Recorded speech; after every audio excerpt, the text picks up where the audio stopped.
quisiera que charlemos un poquito acerca de pesos de losas, el tema que ustedes están viendo en la pantalla. No es un tema trivial, especialmente cuando se trata de losas alivianadas, donde el patrón no se repite cada 50 centímetros o cada metro. Esto hace que se dificulte un poquito el encontrar el peso por metro cuadrado de la losa. Por ejemplo, si yo tengo una losa alivianada en dos direcciones, como en la vista en planta que ustedes están viendo acá en la derecha, esta losa en particular, que tiene un casetón de 40 centímetros y tiene un ancho de vigueta de 10, se repite cada 50 centímetros. El siguiente casetón más vigueta va a tener otros 50 centímetros. Entonces tenemos un patrón que calza perfectamente dentro de un cuadrante de 1 metro por 1 metro. Y en este caso es bastante sencillo calcular el peso por metro cuadrado de losa. Pero se dificulta un poquito cuando nosotros tenemos, por ejemplo, una losa alivianada con casetones de 70 por 70, estos de aquí. Y tenemos, por ejemplo, un ancho de viga de 15 o de vigueta de 15 centímetros, donde el patrón se repite cada 85 centímetros. ¿Por qué digo que no es un tema trivial? Porque me ha tocado dar la materia de análisis de precios unitarios. Y por ejemplo, en esta materia de análisis de precios unitarios, nosotros tenemos que ser capaces de encontrar el costo por metro cuadrado de una losa como la que ustedes están viendo acá. Y cuando yo les pedía a mis estudiantes que encuentren el volumen por metro cuadrado de esta losa, estaban un poco perdidos, probablemente porque no se los había explicado de la manera más adecuada, tal vez no me he dejado entender, pero cuando les pedía a mis estudiantes que me encuentren el peso por metro cuadrado, lo que hacían ellos era cortar desde acá, medir 1 metro hacia la derecha, digamos hasta ahí tenemos 1 metro, en la otra dirección hacían lo mismo y luego calculaban el peso de este corte. O sea, cortaban más o menos como yo estoy cortando con esta línea roja en la vista en planta esta losa y luego calculaban el peso y me decían que ese era el peso que se iba a repetir en los siguientes cuadrantes. El problema es que si yo corto otro cuadrante a su lado de 1 metro por 1 metro acá, el peso de este cuadrante no va a ser el mismo que el peso de acá. Entonces hay otra manera de calcular el peso por metro cuadrado de este tipo de losas. Y es por eso que digo que el tema no es trivial. Ahora, muchos me van a decir que, por ejemplo, en paquetes de cálculo estructural, el cálculo se hace automáticamente y efectivamente el cálculo se hace automáticamente, pero no está bien que nosotros no sepamos hacerlo. De hecho, cuando nosotros modelamos una estructura matemáticamente, el modelo matemático se ve más o menos así. Aquí tengo un pequeño pórtico de un nivel con una losa que va a estar acá encima y si esta losa tiene un patrón que no se repite cada metro, entonces nos vemos en la dificultad de no poder cargar bien esta losa, especialmente si no sabemos hacer los cálculos manuales del peso por metro cuadrado de esta losa de acá, por ejemplo. Ahora, los paquetes, como supongo que muchos van a responder, los paquetes nos calculan el peso automáticamente. Nosotros le ponemos el espaciamiento entre viguetas, le ponemos el peso del alivianante y tenemos el peso tranquilamente, y es cierto. Sin embargo, llevar la automatización del modelo a tal punto muchas veces no es bueno porque no sabemos nosotros qué está haciendo el computador por detrás. No necesariamente por lo que el paquete, no necesariamente porque lo que haga el paquete esté mal, sino porque nosotros nunca leemos los manuales y no sabemos exactamente si lo que estamos haciendo está bien o no, más allá de lo que intuitivamente podamos suponer que está bien o mal. Muchas veces cuando nosotros manejamos paquetes de cálculo estructural, los manejamos probablemente al 90% de manera intuitiva sin saber exactamente para qué está diseñado cada módulo que nosotros estamos utilizando. Es por eso que o nos leemos bien el manual o aprendemos a hacer cálculos manuales para luego hacer comprobaciones sencillas que nos permitan saber si lo que estamos calculando automáticamente mediante software está bien o está muy alejado de la realidad. Entre otras cosas, también hay otra hermenéutica de cálculo, si quieren.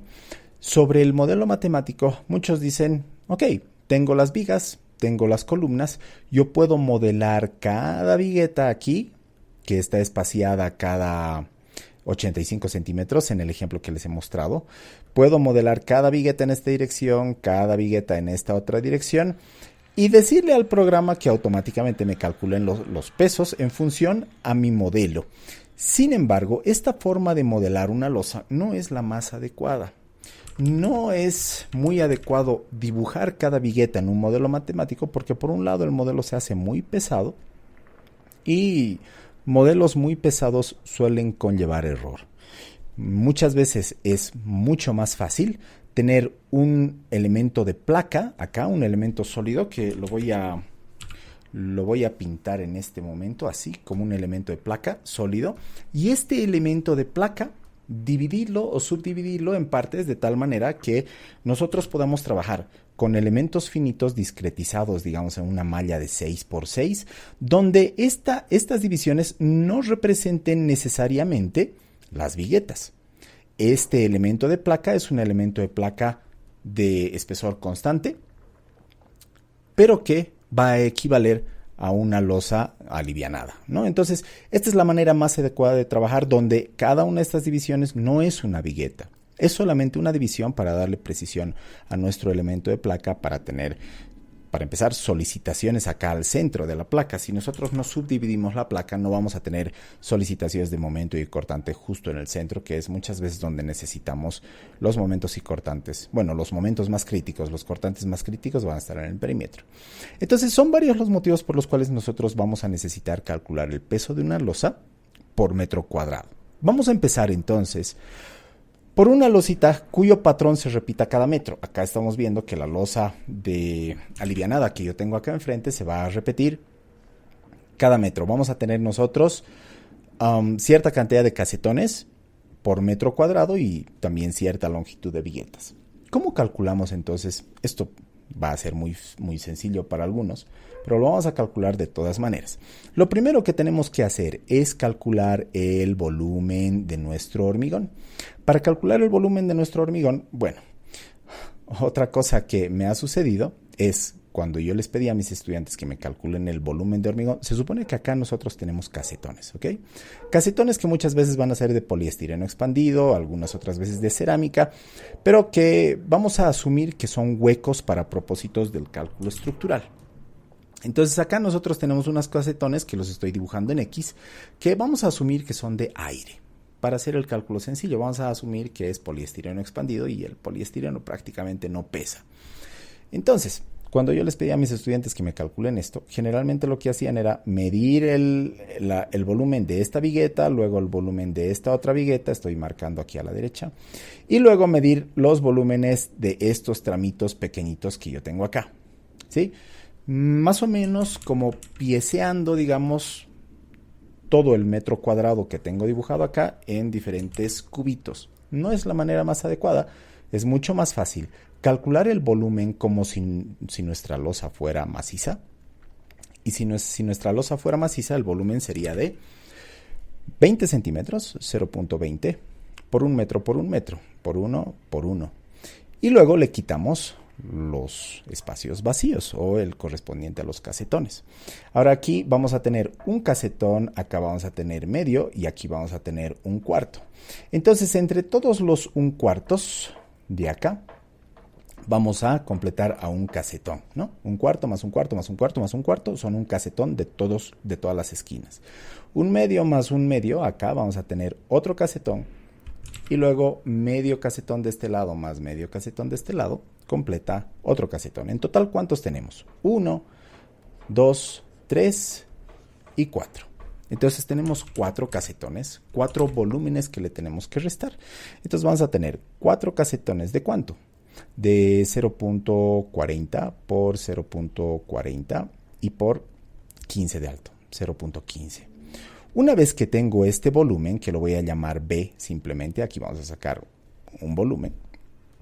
Este volumen B lo vamos a multiplicar por el peso específico del concreto para tener el peso. El peso por metro cuadrado, que es igual al volumen, no lo voy a calcular, ustedes háganlo, que es este de acá, multiplicado por el peso específico, que en este caso va a ser igual a 24 kilonewtons por metro cúbico. Entonces vamos a tener este como el peso. O sea, calculemos. Generalmente para calcular en computadora no agarro la calculadora de al lado, simplemente llamo a Octave Click, que lo tengo acá. ¿Por qué no la versión Wii?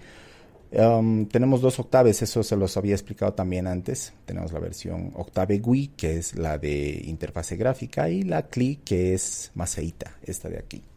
El asunto es que esta carga mucho más rápido. Entonces vamos a tener 0.20 por 1 por 1 menos lo que les había dicho, 4 por 0.4 por 0.4 y por 0.15. Este volumen de 0.1004 es este de acá, 1040. Lo vamos a multiplicar por el peso específico, que es de 24, y ahí tenemos el peso por metro cuadrado de nuestra losa, 2.496. 2.496 kilonewtons por metro cuadrado.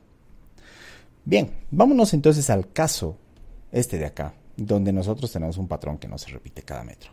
Lo primero que vamos a hacer es calcular el peso para un cuadrante que se repita en el patrón que nosotros tenemos acá. Fíjense, el rojo, el perímetro rojo es un cuadrante de 1 metro por 1 metro, que obviamente habíamos visto que no se repite. Si nosotros si ponemos nuestro cuadrante de 1 metro por 1 metro acá al lado, vamos a ver que el patrón de este lado no se repite acá, son diferentes. Entonces, lo primero que vamos a hacer nosotros es escoger un patrón que se repita cada cierta distancia. En este caso, ¿cada cuánto se va a repetir el peso, el patrón? ¿Cada cuánto se va a repetir? Si yo calculo o corto la mitad de la distancia entre viguetas en este punto y en este otro punto, acá yo voy a tener 35 centímetros, acá voy a tener otros 15 y acá 35. Entonces, desde acá hasta acá se repite el patrón. Una vez que tengo entonces el patrón, nosotros podemos dibujarlo aquí. Yo lo voy a dibujar acá. Vamos a tener un cuadrantito que va a medir 35 más 35, 70 más 15, 85. 85 en esta dirección, 85 en esta dirección, y nosotros vamos a tener la vigueta justo acá al centro. Y en la otra dirección va a suceder lo mismo. Ahí. ¿Ok? Una vez que tengo esto, nosotros ya podemos calcular el volumen de este patrón. Entonces, vamos a calcular el volumen del patrón y vamos a hacer exactamente lo mismo. Vamos a imaginar que nuestro cuadrante patrón es una losa maciza, que en este caso va a tener 27 de altura. Entonces, 0.27 multiplicado por el ancho y el largo del patrón, o sea, 0.85 de ancho y 0.85 de profundidad, digamos. Y luego le vamos a restar el volumen de los casetones. ¿Qué volumen tenemos de casetones acá? Vamos a tener un cuarto en esta esquina, otro cuarto en esta esquina, otro cuarto acá y otro cuarto al fondo. Sumando los 4 cuartos vamos a tener un casetón en este patrón. Entonces vamos a tener un casetón ¿de qué volumen? 0.70 por 0.70 y por el espesor de 0.20. 0.20. ¿Cuánto nos da el volumen del patrón? Entonces tenemos punto 27 por punto 85 por punto 85 menos un casetón de punto 70 por punto 70 por punto 20. El volumen son 0.097. 0.097, si no me equivoco. Sí, ahí está. Este es el volumen. Acá nosotros esto lo tenemos en metros cúbicos. Y este volumen se repite cada 85. Vamos a sacar primero el peso.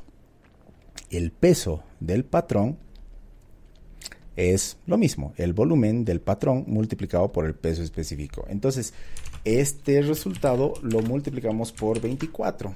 Me sale 2.3298. 2.3298. Este peso de acá todavía no es el peso por metro cuadrado, entonces lo voy a dejar aquí en kilonewtons. Lo siguiente que tenemos que hacer, y para entender o para que me entiendan esto, vamos a nosotros irnos a una pizarrita en blanco. Ahora sí.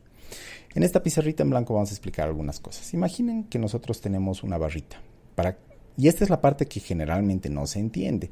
Imaginen que nosotros tenemos acá una barra de 6 metros que pesa 12 kilogramos. ¿Ok?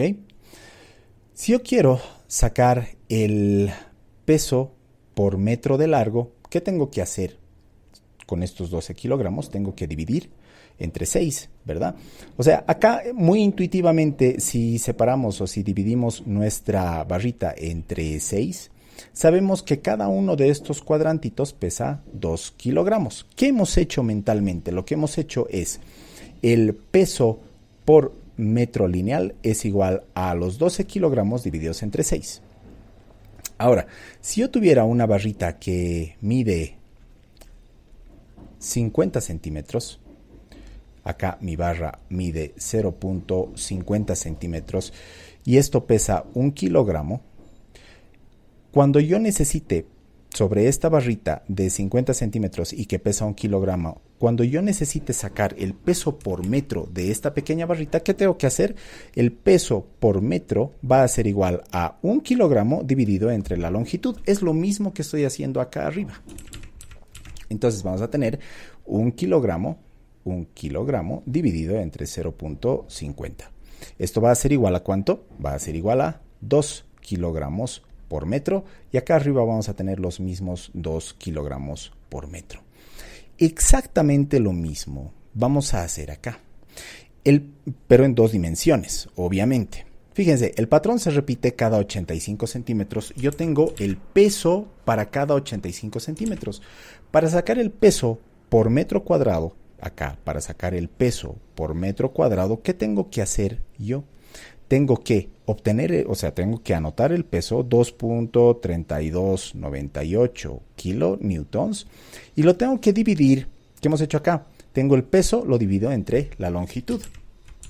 Acá tengo el peso y lo voy a dividir entre el área. Sí, porque estamos sacando peso por metro cuadrado. Entonces vamos a tener 0.85 por 0.85. Este es el peso por metro cuadrado de una losa cuyo patrón no se repite cada metro. Entonces, acá tenemos la respuesta dividida entre 0.85 por 0.85. El peso por metro cuadrado de losa entonces es de 3.2246. 3.2246 kilonewtons, y en este caso sí por metro cuadrado. Entonces, con este dato nosotros ya sabemos cuánto tenemos que cargar por metro cuadrado en la losa que tenemos en nuestro modelo matemático. 3.2246, si no me equivoco. Sí, está bien. Eso es todo. Ahora, en el caso de precios unitarios, si bien nosotros no trabajamos con el peso, sí trabajamos con el volumen.